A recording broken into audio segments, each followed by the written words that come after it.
নতুন ব্যৱস্থা বা নতুন কাৰ্যসূচী আৰম্ভ কৰিম।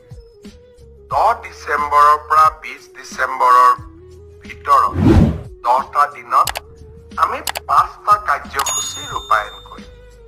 পোনপ্ৰথমে বিগত বানপানীত যিসকল লোক ভীষণভাৱে ক্ষতিগ্ৰস্ত হৈছিল তেওঁলোকক আমি সাহায্যসমূহ বিতৰণ কৰিম। তাৰ পিছতেই মাইক্ৰ' ফাইনেন্স লোন ৱেইভাৰৰ আমাৰ যিখন আঁচনি, সেই আঁচনিখনৰ অধীনত 50,000 টকালৈকে ঋণ লোৱা আই মাতৃসকলক আমি ন' অবজেকশ্যন চাৰ্টিফিকেটসমূহ বিতৰণ কৰিম।